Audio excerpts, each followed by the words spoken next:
Good evening. I'm not late. I'm just right. Okay. Morning, Rich. Good morning, Michael. Hello, Hello. Martin. Hello. My people are chasing me. Khadija just called me. Martin, where are you? I said, well, I'm 1 minute early. So how are you? Fine, Martin. How have you been? Not bad. I get bad news over bad news. The What's that? traveling between Asia and Europe is getting more and more difficult because there are only two corridors left between Singapore and Germany. One goes over um, Azerbaijan, somewhere through the woods, and to Turkey, and then to into Europe. And the other one goes over the south of the Middle East into Egypt, and then north. Yeah. But Martin, the world is going to be a much better place long term. So bear with the inconvenience short term. But I think the next step is we're going to rename the Straits of Hormuz the Strait of America. How's Mm-hmm. that? Mm-hmm. Okay. We should have done that when we started Aramco back in 1960. Mm-hmm. Yeah. Actually, I don't know. So what I know is that it's more and more difficult, and then it's also difficult for companies to set up a business here, and especially those from Germany. So that goes right into the heart of this Ride the Wave project that we are going. But yeah, we have now a much better idea of what is going on. So we have this Ride the Wave. Christoph is also here. Christoph Hering. So currently, the plan of the local SGC is to have the Ride the Wave event somewhere in the week from 14th of October to 22nd of October, which means that China would be after the 22nd of October, probably until 27th of October. Chris, is your mic working now these days, or is it? Yeah, let's see. No, got my headset. Okay, I hear you in an Can you intermittent hear me? voice. It's quite intermittent. It's like as if you have Bluetooth and it's not really connected well or with a long distance.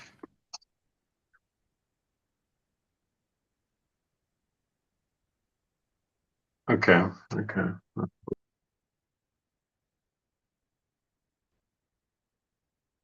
Anyway, so there's also Joe here, and I've seen Roland Rill for a very short time. Roland, how's life?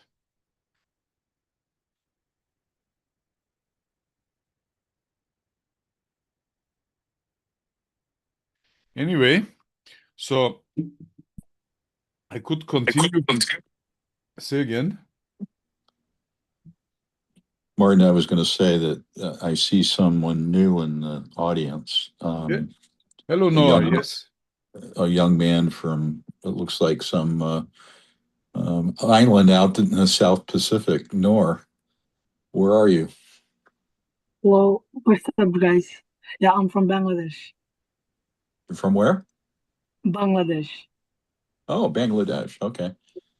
That's interesting. Welcome. Yes, welcome. That's very interesting because Bangladesh is an interesting country when it comes to innovation. Because I believe your current president was setting up the microloan system. Yeah, Dr. Mohammed Yunus.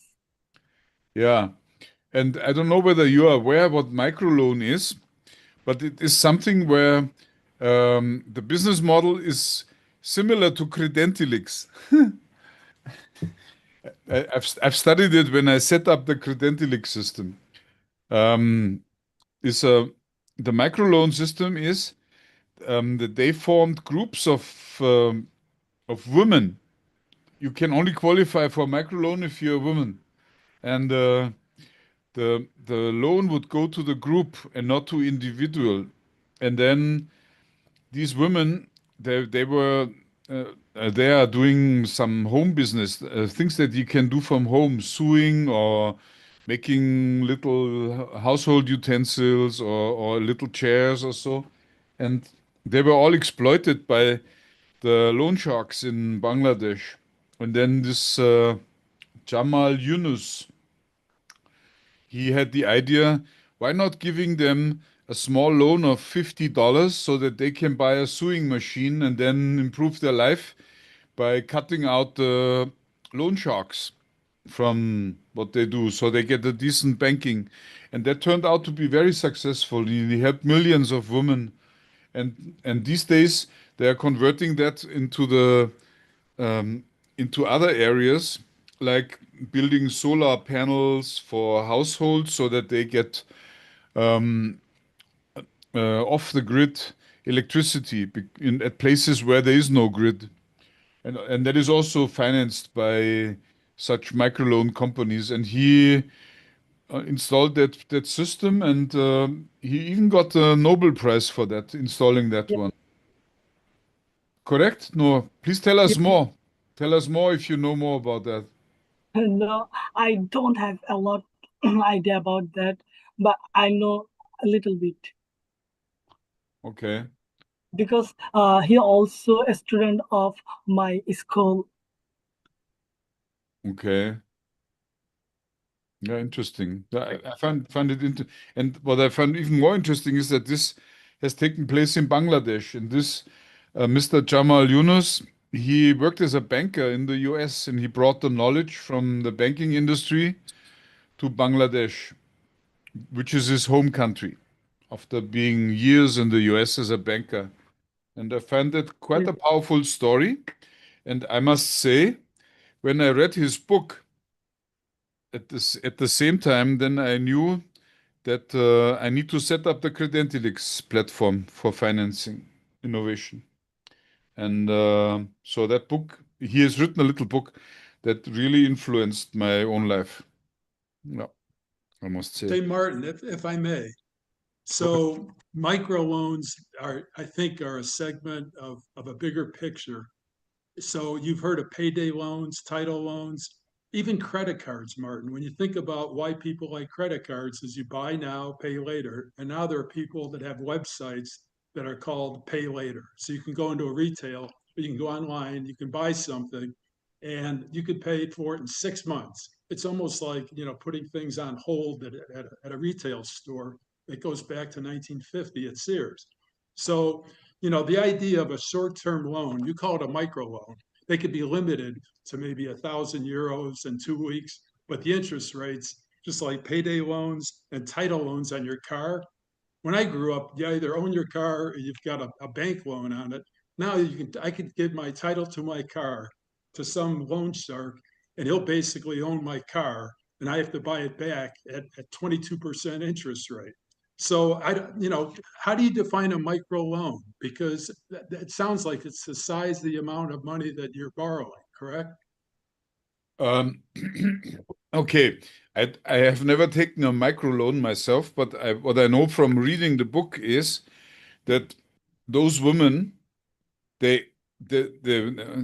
did the sewing or the weaving or whatever at home, they got the capital for buying the materials and whatever they needed from loan sharks. And and the interest rate was very high, and they got it from loan sharks because the amount of money that they needed was so small that the administrative fee for a bank was higher than the loan. So it was not a juicy, low-hanging fruit for a normal bank. So, and the only ones who wanted to get into that was the loan shark industry, and that was detrimental to those women because they had only a very small cut of the final revenue of 5%. And after that microloan system was introduced, which is essentially an unsecured loan, so they get the money without any collateral. But there are certain requirements tied to getting the loan, which is a bit similar to the auditing in the Credentilex system. And that is the difference probably between the microloans that that you're talking about and the microloans that Jamal Yunus brought into the market. And number one, the today's microloans, they are always backed up by a collateral, by the car, as you mentioned, or by the washing machine or whatever is there. So if they don't pay the loan, then this car is then repossessed and then, I don't know, sold to someone else. While that is not possible in third world countries like in Bangladesh. So if you give someone $50, you must trust that this someone comes back. And this Jamal Yunus, he even did something that is like a stage gate innovation. He went from small to big, and he tried it out with his own capital. And he went down to the street and talked to those poor women and looked what he could get. And what surprised me most is that the women were very reluctant to take his money because they didn't understand the concept. And it's a bit similar with the Credentilex. I find myself sometimes telling people, hey, we have here something where you can finance your innovation, and it's quite convenient. You don't sell equity in your company, and you still get the money. And then people cannot believe it, but it works. And Jamal Yunus had the same thing. So, but having read his book, I'm not surprised, because he had to really convince those poor women to take his loan and not the much more expensive loan of the loan sharks. Well, Martin, the Small Business Administration here in the US has a category, I just saw it on their website again, called microloans, okay? And so when you think about collateral, the reason loan sharks grew up around the mafia is if you don't have collateral, you go to a loan shark, but if you don't pay it back, they'll kill you. All right. I mean, you must have some safety net for the person giving you the money. And in third world countries, I don't know what happens if you don't pay. And if you have no assets, you're as poor as a church mouse and you need the money to start a business in whatever third world country. Who is the underwriter? What happens if you don't pay? That's what you have to ask about any loan, Mark. That's why the Jamal Yunus created something that is embedded in the culture. So he created groups of 10 women, and he installed systems so that they watch and survey each other and provide the motivation to continue doing the work and paying back the loan. Okay, so if Mary Jane can't pay it back, the other 9 women in the group are basically the collateral. And the relationship between them, yes, because they're in the same village. Okay, when you think of a bank and a credit card, they do the same thing. So a credit card is unsecured. If someone dies and they own $20,000 on their Visa and they don't have any family, the bank basically writes it off. They don't. So basically, all the other millions in the bank's credit card business are sharing that risk, and that's why the rates are 18 to 26% now. So you know, in the world of finance, Martin, part of what students study and majoring in finance in undergrad or business school is all the ways that people can get money when they don't have money. And you know, so the credit card industry grew up on that, right? Credit cards are unsecured, and that's why the rates are so high. So they're basically loan sharks, aren't they? And all the other people that are paying the 18 to 28% are the victims of people who end up you know, either dying or moving out of the US or disappearing, or they go into bankruptcy. So all those retailers paid a 4% fee, a merchant fee. So the bank already has some of their money, but they don't get the 18 to 24%. And the guy who drops dead that has no next of kin ends up stiffing the bank, and all the other shareholders of the bank stock or the credit card holders or the depositors of that bank $20,000 for each person who drops dead with no one to go after. It's loan shark, and the shark gets, no ability to bite the person because the person's dead. Yeah.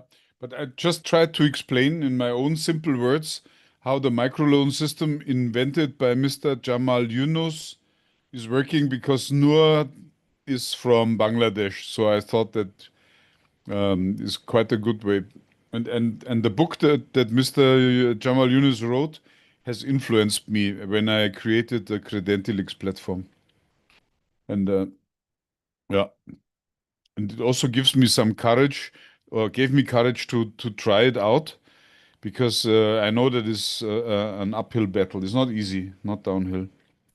Martin, when you think of student loans, why does the government, not only here, but I'm sure they're popular worldwide now. So the collateral is basically they're betting that that student stays alive. And even if they end up digging ditches, they can garnish their wages. Let's say they can't get a job being a chemist on a student loan, or they fall out of medical school and they incur $80,000 in the first 2 years of medical school. So the reason it's unsecured is, again, they're betting that that person is going to stay alive. The only net asset value they have is the ability to go after that person's wages and garnish their wages with the employer, or garnish their bank accounts, or take their house. I mean, they could basically long-term recover their money. It's going to take time. And if that 20-year-old gets cancer, and has no other assets, even the FAFSA loans, we call them in the US, guaranteed by the federal government, Federal Student Loan Association, they end up getting stiffed, but that's very, very rare. And that's why student loans are not quite the same as being a loan shark, but they come pretty close, Martin, pretty close. Okay. Yeah, maybe. I don't know. But what I can tell you is that Mr. Jamal Yunus got a Nobel Prize for what he has done. And I don't think that it's so bad, like a loan shark business, because the term loan shark to me has some negative connotation, I would say. Yeah. Goes It's back not. to the mafia, Mark. Goes back to the mafia. Yeah. So while I don't think that mafia would get a Nobel Prize for what they do, but Jamal Yunus did. So there must be a difference that convinced the committee, the Nobel Prize committee, that this is not as bad as a loan shark activity. I want to say something. Like, we have to understand that microloan is invented for poor people. Like, we have to see our country, like Bangladesh, has a lot of illiterate people. They don't get credit card. They don't have any idea about credit card or bank loan. That's why he thought that Dr. Yunus thought that we have to think about illiterate people who are not able to get some loan. That's why I think he invented microeconomics loan.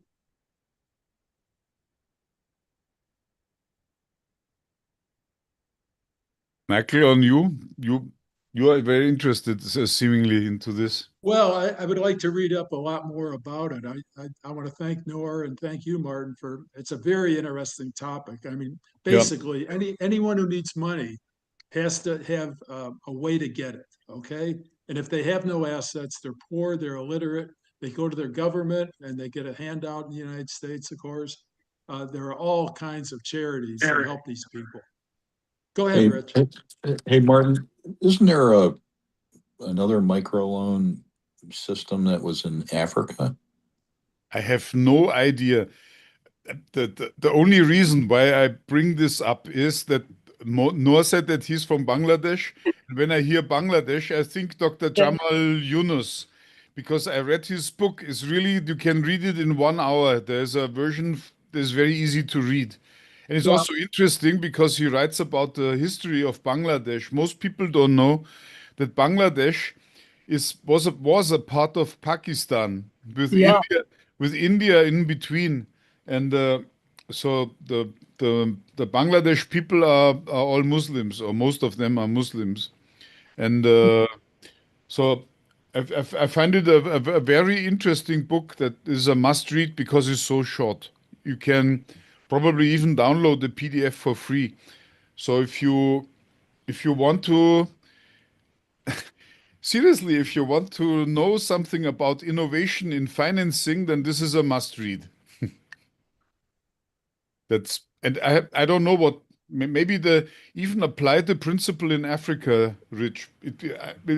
I believe yes, probably, but the basic blueprint is from Jamal Yunus. Yeah, I think I recall back in our clubhouse days, Yes. people talking about microloans in Africa, Uh-huh. because a lot of those people that were on the channel that we were on, basically, Yes. had a lot of interest in developing business and funding business within Africa. Well, we came a long way, huh? Yeah. Martin, I just found a website.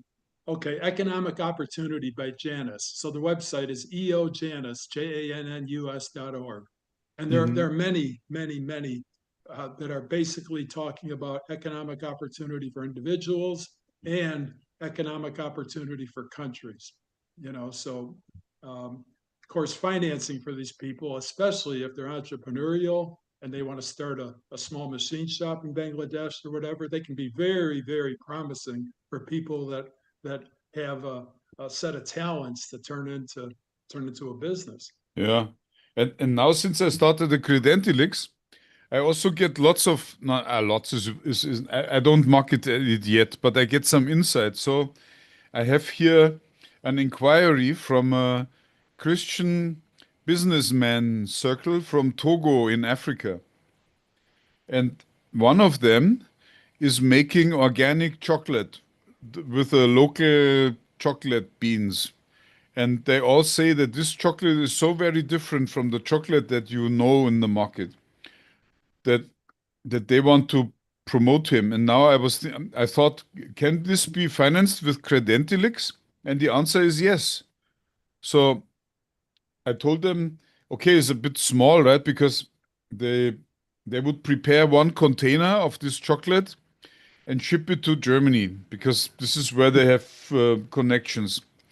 And I told them, so why don't you set up a token for the chocolate, and having the token gives you access right to the chocolate and also a good discount.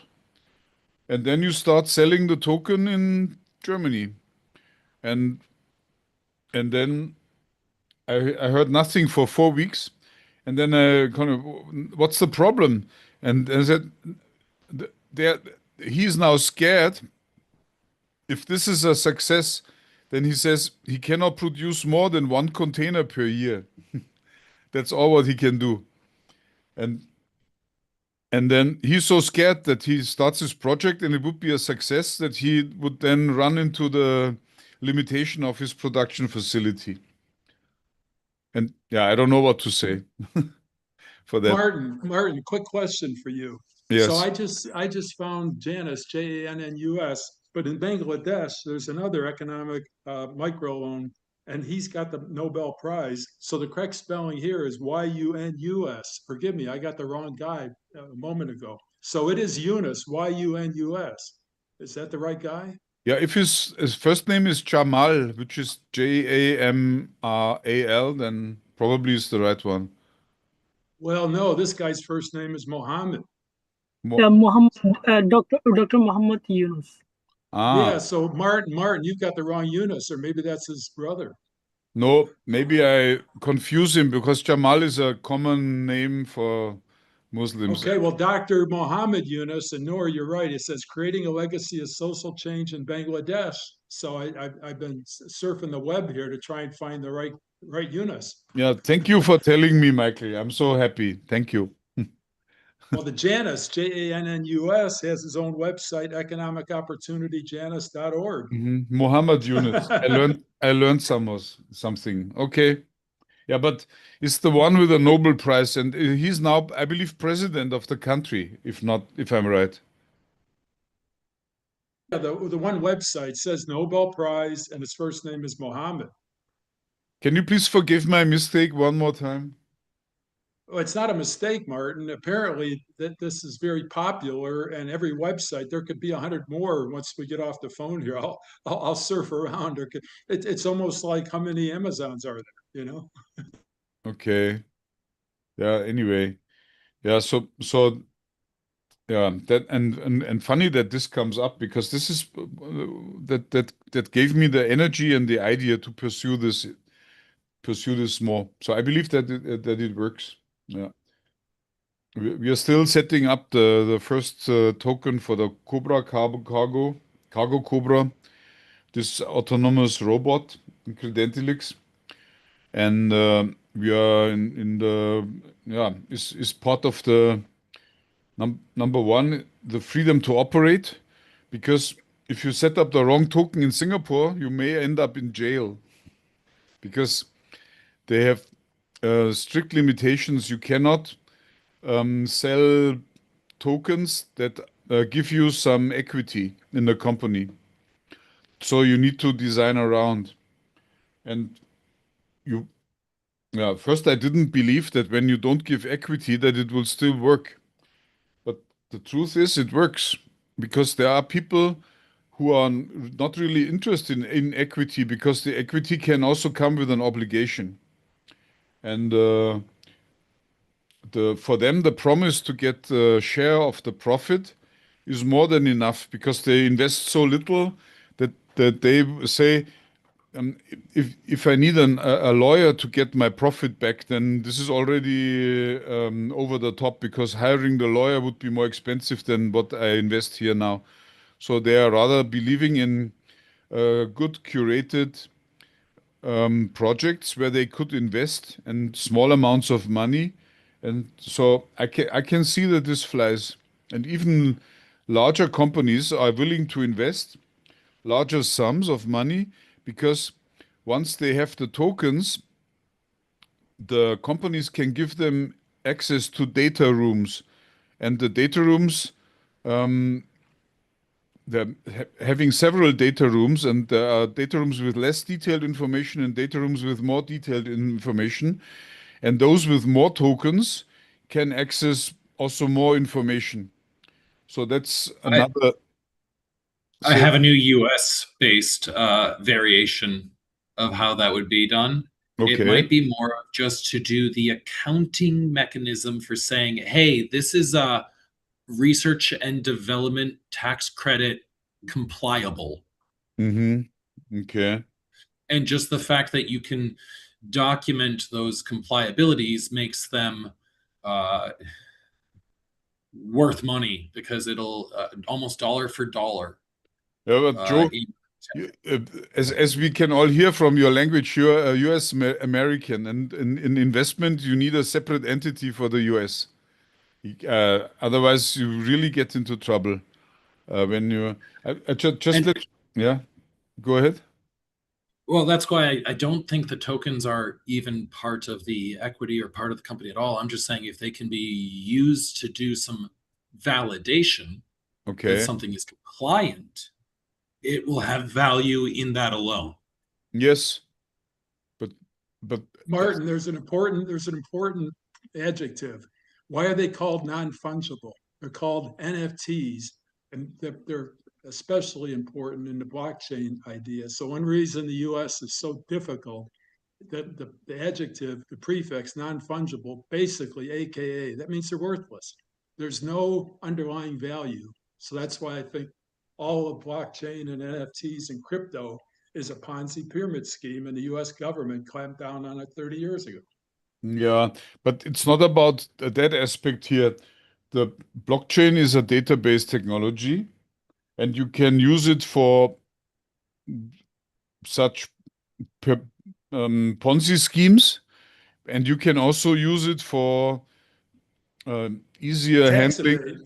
Tax evasion, Martin, tax evasion. Yeah, and also money laundry, and then you can buy weapons with it, or drugs, or even whatever, I don't know, slaves. You can Pay do a ransom on Nancy Guthrie's kidnapping. yes, Okay? and Yeah. okay, I know, but you can. I mean, it's always the same thing. You can use a technology for something good and for something bad, and it goes down to ethics. And that's why I think that putting a blockchain under Singapore jurisdiction is an advantage, because if you do that here and the government thinks that you're doing something illegal, you end up in jail, and not for a short time. So putting it deliberately under such limitations, I believe, should create trust. And a similar approach is done in Switzerland and in Liechtenstein. These are the other two jurisdictions where I would set this up. My very first blockchain project for innovation financing I set up in Vietnam. And at the time, we financed the COVID-19 drug, over-the-counter drug with it. And it worked well. But what I can tell you is I would not repeat this again, because there are 6 years passed since then, and as you mentioned, Michael, blockchain has received such a bad reputation that it's really not something that most investors would trust. But if you put it under a jurisdiction like Singapore, then I mean, if you can also do the same credentialix with not with blockchain. You can also use normal database entries in one database, or you can even print paper vouchers, and then, like in the old days when you had bonds, and the bonds came with coupons, and if you wanted to collect your coupon, you had to cut away a piece of the bond that was issued to you. I don't know whether you remember those times, but I do. And then we were there cutting coupons from the papers, and that has been replaced with electronic facilities today. And just because the electronic facility is based on a blockchain database doesn't mean that it's automatically bad. But I agree with you, blockchain comes with a very bad reputation, especially since the Bitcoin has collapsed so much. I don't even know what is Bitcoin today. Something like 50,000 or so, probably. I don't know. But it was 120. Martin, the fundamentals is that the governments in all countries like the fact that money is traceable. So the banking system in all countries, at least democratic countries, the traceability, and in communist China, it's probably even worse. So the problem with NFTs and blockchain is the government is very, very concerned that the traceability is gone. Yeah. Okay, that's the fundamental. Every country needs a fiscal and monetary aspect of the government that traces every transaction, big or small, traces every amount of asset, whether it be cash or stocks or anything in an investment group.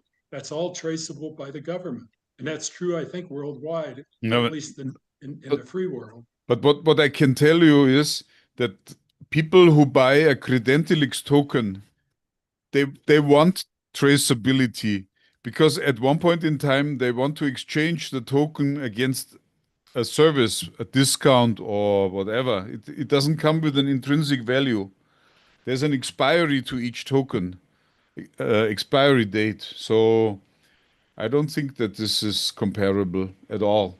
Martin, if there's any profit to be made in the system, even if it goes 17 years for this token holder, the government wants to tax that profit. Now it's treated as income or capital gain, but basically, if there's any profit to be made, the government wants their share of taxation. Yeah, that's why we put this token not as an equity token. Yeah, that's why I flip it. If we were to do it in the US, we would do it the opposite way. We would use the token in order to get back our tax money from having to pay it to the government in the first place. Joe, that's even if it's basically how it would be it's an offset, Joe, that's like people selling their losers in December, even if it's an It's offset just saying against how other you account for your R&D budget. That's all. But It's if just it's an tracking of your offset, R&D if spend. it's an offset to other profits, the government wants to do the scorekeeping. Yeah, I the don't think government I don't will. think your idea is not going to hold water, because however you're creating the mechanism, the traceability has to be there if But someone goes to My jail. point is, you get paid from where you were already spending the money because you were already giving too much money to the government. So the fact that you pay Credentialix to have some credits, so that way you can better apply for a tax return to spend less money, is worth paying for. Well, Joe, if it's like So you paying don't even have to quarterly, have the equity in order to make the value of a token that we can and pay in quarterly. blockchain idea way, it's more about having, I'm going to give it this way. When I have a whole local blockchain system on my local network, when you try and outside attack my network and you manage to corrupt a couple of my nodes, well, in this case, those nodes don't change my overall ledger because it's on a blockchain. So if you've compromised the node belief, I can revitalize my system without concern. So on some systems, blockchain is going to have value, regardless if you push against it. Yeah, but we are not discussing here that thing. I mean, what I want to say is Credentialix is not necessarily blockchain. You can use you can create a Credentialix project by using paper vouchers. It's possible. I don't You know. can do that with blockchain too. Technically, it's just a hex code. The question is whether it makes sense. And ultimately, it makes sense if the market wants it. And that's what I'm doing now. We are onboarding the first project, and I try it out. The owner, the founder is very open and also an expert in blockchain. So we try it out, and then we see where we go. And the market would tell us what works and what not. And there are black hats a lot, plenty, I know. But if anything goes wrong, then I mean, it's just one project, and the investors would probably even know the founder, and some would even approach them and ask the founder, "Hey, can I also have equity? Then I would give you even more." But there would also be people who would buy the tokens because they don't want to invest such a large amount of money, and they don't want contracts. That they just trust that they honor the good word and then pay some increased value for that at a later time when the product is out there, or even sell the discount voucher to somebody who can make use of it. And if that works, then it's already much better than what you have today, because in very early stages of startups, there are these safe agreements. It's something agreement for equity, and the S stands for, I forgot, but it means that you do not get a proper is a simple agreement for equity or something that cannot be enforced in court easily. And the Credentialix token is a bit the same. The founder promises you to give you something when the product is on the market, but it cannot be enforced in court, because if he doesn't give you anything, then you lose all your rights that comes with it. And still there are people who are willing to do that because for some reason they trust the founders who do that. And also what I can tell you is that we curate that. And just today I had a talk with a banker from Germany, because he's also very interested in that project and getting this also for the Mittelstand, the SMEs, going for the small enterprises. He also, how do you curate projects?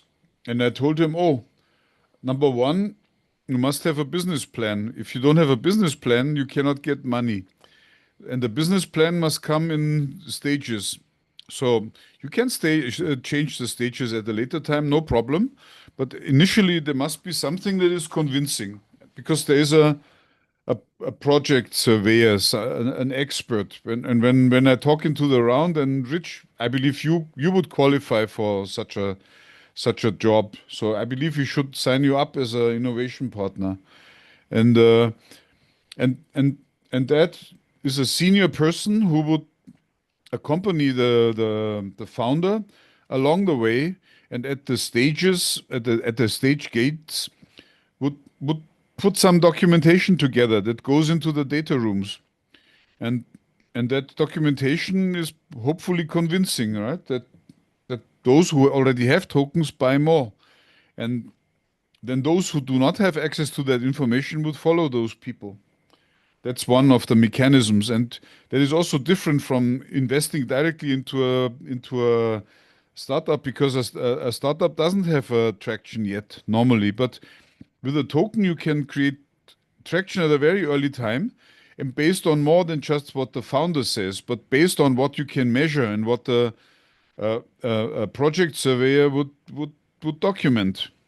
And for me, I need only very little information to trust, to continue trusting the founders, and so are others. So I believe that's something that flies, but we will see.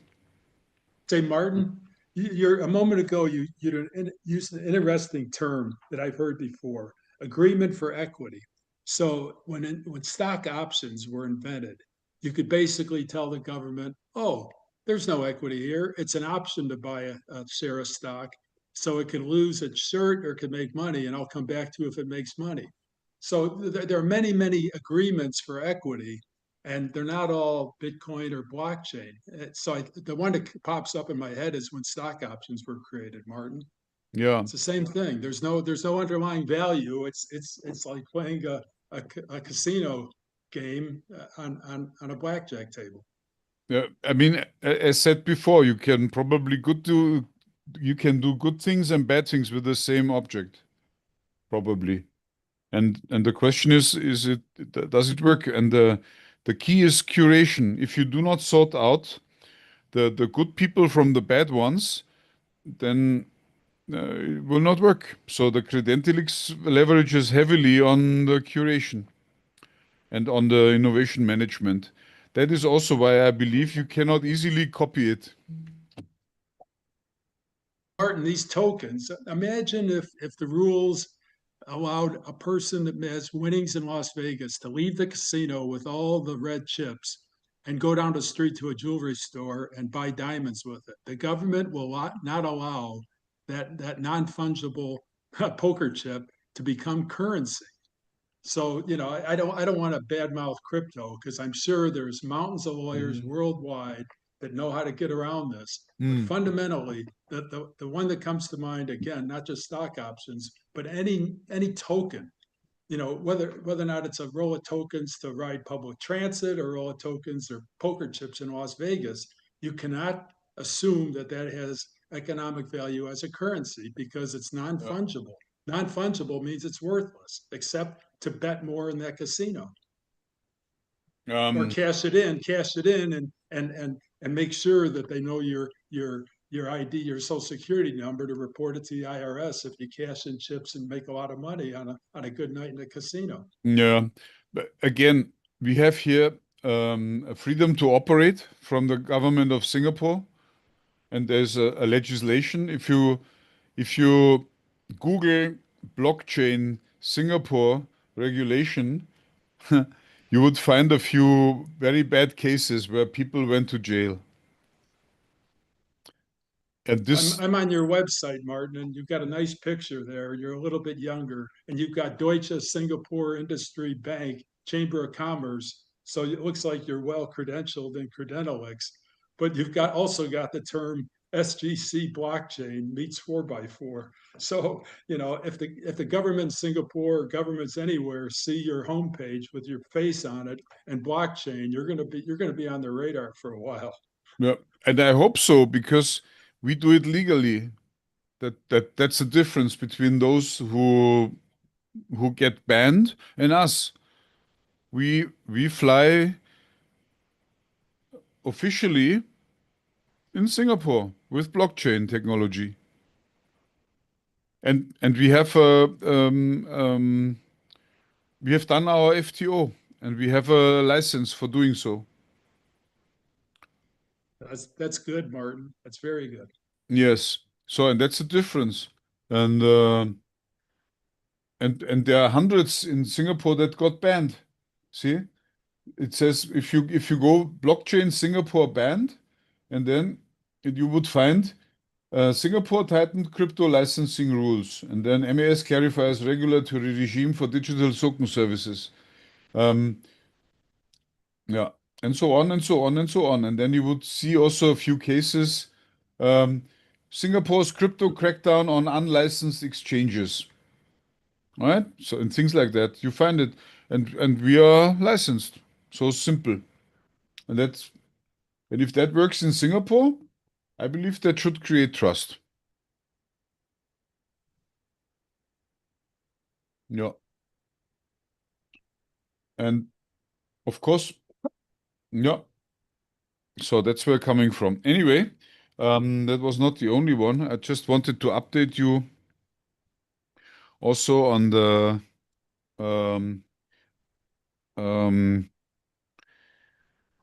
Richard tried to find more information about the Consumer Electronics Show that with a platform that they have for entrepreneurs, the Garage like one, but is very difficult to find out more. I don't know what you meant. I didn't find anything. What I was suggesting is that CES has that garage, kind of thing. It's in the basement of one of the main buildings. And they have, maybe 100, 200 companies that have, like tabletops, right, in a show. Okay. That you can walk around and talk to the founders and find out what they're doing, etc. And then they have, presentations that go on, throughout the day. And then they have some business competitions, and then, Indiegogo's there, and, all the other, funding, organizations. But it would be a great place for you guys to have Credentialix Yeah. present. We should set up a Credentialix US, I tell you. Would make things so much easier, I believe. And I sent the email. I volunteer as tribute to help. okay. And Rich warns me, don't overcommit, or don't be careful what I commit for. Yeah, we should always be careful with commitments, right? Well, Yeah. like you said, if there was someone US based, they're not actually our Credentialix, right? They're kind of partnering with. Yeah, sure. And take over the SOPs, and so that brings me to my other thing. But there's another organization here in the Midwest that I think, once you're ready, and everything is buttoned up, on your end, and Yes. you've got a way to be able to communicate in really simple terms, in maybe a 200-word description of Credentialix, if that, maybe 50 words. Yeah. And then, just some flow diagrams of, how the system works. Yeah. Some visuals. I think that would be really helpful. There's an organization that you should get in front of with that, and I think that there could be not only some funding, but also some potential interest. Yeah, the funding is actually the least problem, I would say, because with the platform. Yeah, but the reason that it would be interesting, maybe not from a funding standpoint, if that's not an issue, but the reason it would be interesting is because this organization has a lot of entrepreneurs coming through it. I mean, Yes. it's AKA, Y Combinator, right? Kind of environment. But it would be, a good proxy to Yes. put this in front of and see what their reply would be. And Yep. On the other hand, what I feel that the US and maybe I made a mistake very early in my career, very, very, very, very early in my career, because I once got an offer to be the assistant of a New York stockbroker at age 18. And because I got recommended by my high school. Yeah. So and I just declined it because at that time I wanted to be in the army. So, but only later I found out that it's so much easier to get a loan if you want to try out something in the US as compared with Germany or even Asia. It's so much easier. And I As believe, far as I'm considered, they will give you more money than you can afford. yeah, probably. It's a nice pun. So, and I still believe that if you get if you make the access to money easy and you give the money to the right people, that is very good for an economy. And that is also currently the problem in Germany and also in Asia, that people here are too conservative. And in the US, I believe you have, depends on the banker that you know, but there's a very easy access to if you need a certain amount of money, and the same banker would give you the same, even more money if you pay back your loan as promised. And you can start in a very easy way. I just give you an example. When myself at age 29, when I opened my own firm, I asked my bank for a loan of 100,000 Deutschmark at that time. And they gave me the 100,000 Deutschmark, but only if I bought bonds of the same bank for a value of 90,000 and I put them in as a collateral.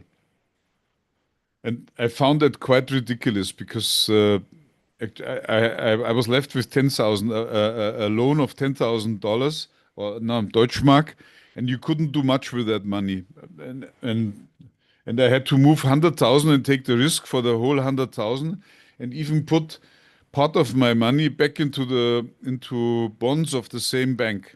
And only 5 years ago, I heard that in the US they have some very easy facilities where you can, even without putting a collateral, get the same amount of money and write cash if you just have a coherent explanation of what you plan to do with that money. I don't know whether it's right or not, but it seems to me that in the US is easier, and I believe that's something that makes a difference.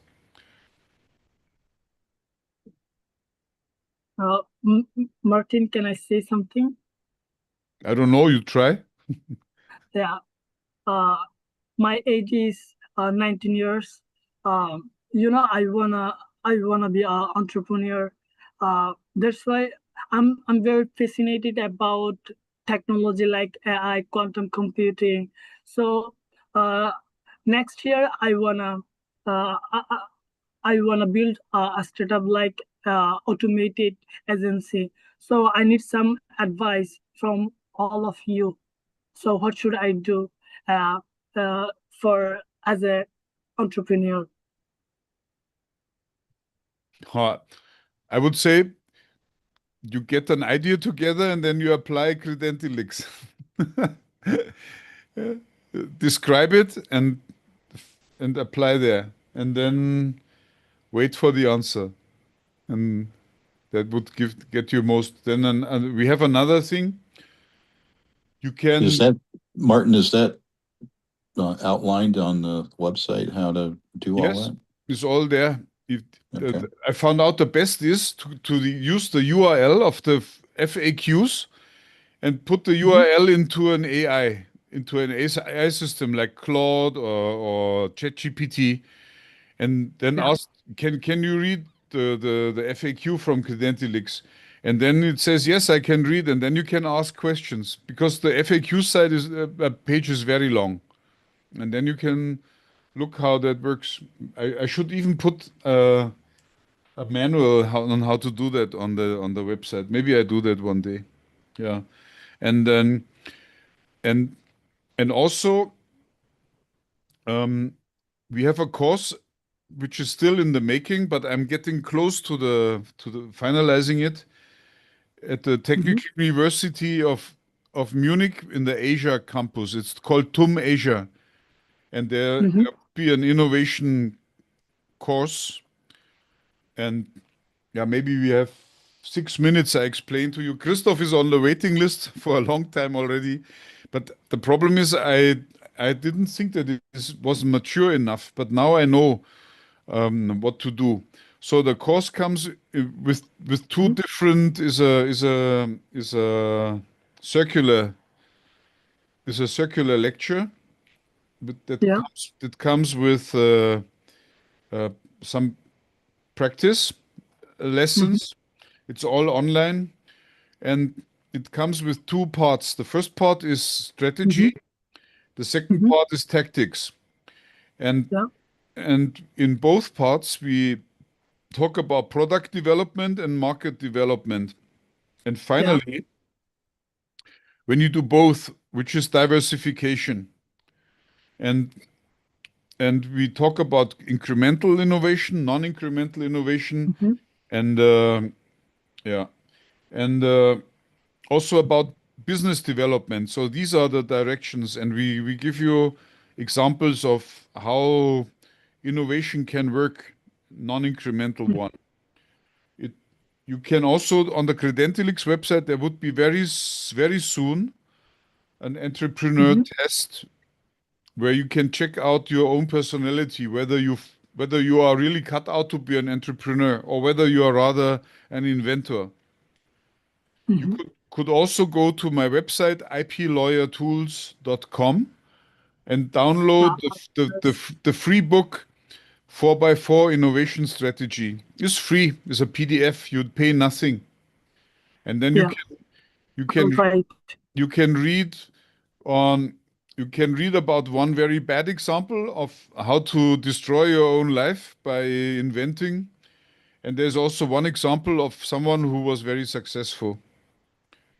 And yeah, By the way, Martin, before we close, last week you said something very interesting. You said that you have people curating your messages on LinkedIn. So I've sent you so many messages over the years on LinkedIn, and now I know why I didn't get an answer. I sent you the book on corporate strategy. I sent you a couple other books recently. So would you do me a favor? Would you look at the messages I sent you on LinkedIn in the last few months? Because there were things you asked okay. for. Okay, And then thank you. what is your WhatsApp number? I'm not on WhatsApp, but I'll sign up again. Okay. +65 9833 4062. 6598334062 with a plus in front of it. Okay, got Yes. it. Okay. In the US. Can I attach documents and pictures to that or not? Yes, sure. All He's right, all a right. messenger.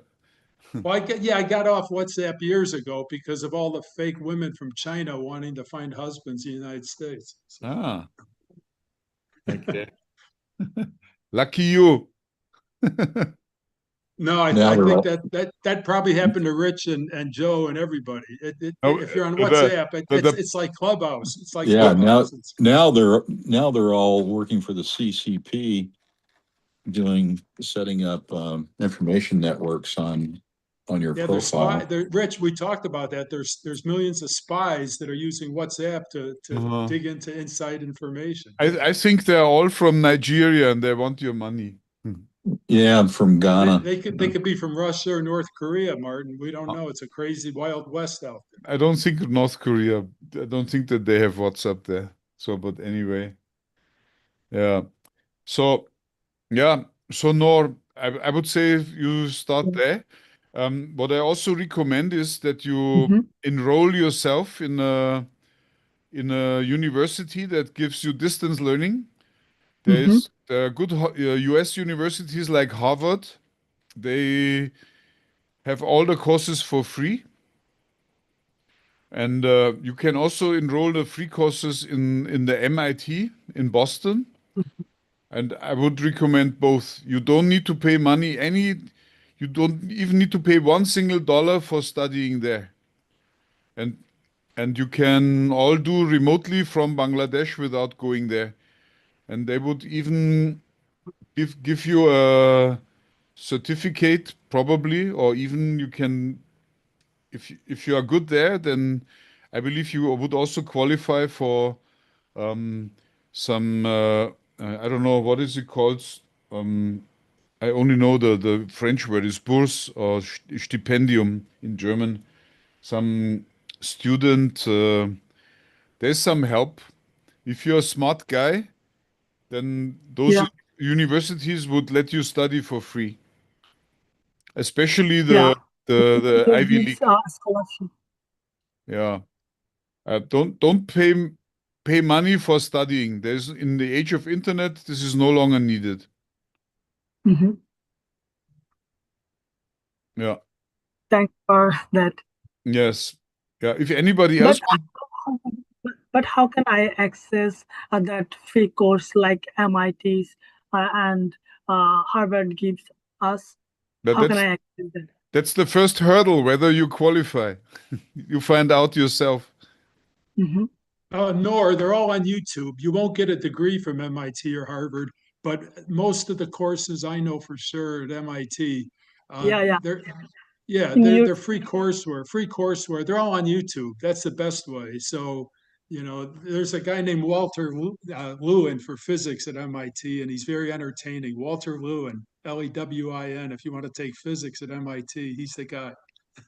He's on Yeah. YouTube. What I recently looked it up in Harvard, they have a program, and what jumped at me is people who study at Harvard pay tuition according to their means, and not having the means to pay tuition is not an obstacle for not to study at Harvard. That jumped at me. So Martin, Notre Dame was on network news last night. I saw it on Channel 5 in Chicago. Notre Dame is also offering free. They said costs should never be a barrier to education. So yes, if you're in financial need, not only Harvard, there are many yeah. universities in So US that'll please take you for free. spread the word, but of course people need to find out themselves. That's part of the qualification in order to qualify for such a help all over the world. And so there's no shortcut. You need to find out yourself. Yeah. Okay, people, thank you so much. We are over the time. See you next week. Thanks again for your input. Goodbye. Thank you. Have a great day. Yes, and much good luck to you. Bye Yeah. bye. Take Thank care. you. Take Take care. care. See ya. Bye Bye-bye. bye. Bye-bye. Bye bye, everyone.